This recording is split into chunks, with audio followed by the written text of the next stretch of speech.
অন্তর্বর্তী বাজেট পেশ করলেন অর্থমন্ত্রী নির্মলা সীতারামন। লোকসভা ভোটের আগে এটি শেষ বাজেট। বুধবার বাজেট অধিবেশনের শুরুতেই লোকসভা এবং রাজ্যসভার যৌথ অধিবেশনে ভাষণ দেন রাষ্ট্রপতি দ্রৌপদী মুর্মু। ৭৪ মিনিটের এই ভাষণে রাষ্ট্রপতি সরকারের লক্ষ্য এবং গত 10 বছরে সরকারের কাজের বিস্তারিত উল্লেখ করেন। জেনে নিন পূর্ণাঙ্গ এবং অন্তর্বর্তী বাজেটের পার্থক্য কী। প্রতি বছর কেন্দ্রীয় সরকার বাজেটের নথি উপস্থাপনের একদিন আগে যৌথ অধিবেশনে অর্থনৈতিক সমীক্ষা পেশ করে থাকেন। তবে বর্তমান বাজেট অধিবেশনে এই সমীক্ষা উপস্থাপন করা হচ্ছে না। আসন্ন লোকসভা নির্বাচনের কারণে প্রয়োজনীয় আর্থিক কাজ পরিচালনার জন্যই অন্তর্বর্তীকালীন বাজেট পেশ করছে বর্তমান সরকার। লোকসভা নির্বাচন এবং নতুন সরকার গঠনের পরই পেশ করা হবে পূর্ণাঙ্গ বাজেট।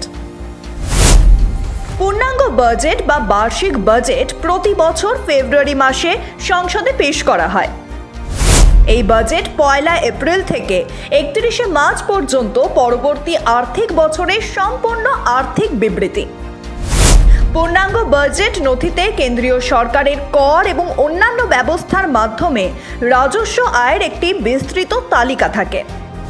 পাশাপাশি এই নথিতে থাকে পরিকাঠামো, শিক্ষা, স্বাস্থ্য পরিষেবা এবং প্রতিরক্ষার মতো বিভিন্ন খাতে সরকারের ব্যয়ের বিস্তারিত তালিকা। এই পূর্ণাঙ্গ বাজেট আসন্ন আর্থিক বর্ষে দেশের আর্থিক আয় ব্যয়ের একটি বিস্তারিত রোডম্যাপ। এছাড়াও এই পূর্ণাঙ্গ বাজেট দেশের আর্থিক লক্ষ্যমাত্রা এবং নীতি উদ্যোগগুলি নির্ধারণ করে দেশের অর্থনৈতিক পরিকাঠামোকে একটি আকার দেয়। অন্যদিকে যে বছর লোকসভা ভোট বা সাধারণ নির্বাচন অনুষ্ঠিত হয় সেই বছর পেশ করা হয় অন্তর্বর্তী বাজেট।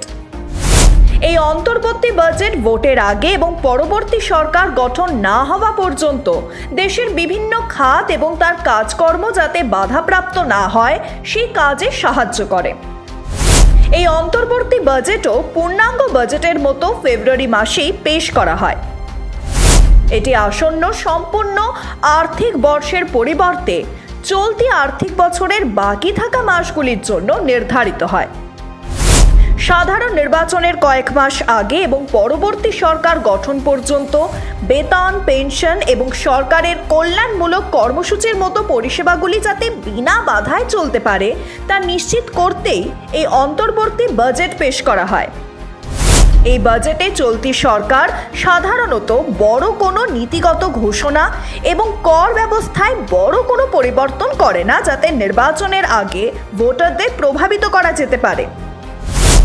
আগামী লোকসভা ভোটের পর পরবর্তী সরকার গঠন হলে আগামী জুলাই মাসে সংসদে নতুন সরকারের পক্ষ থেকে পেশ করা হবে পূর্ণাঙ্গ budget. Bureau report, Bengal hours.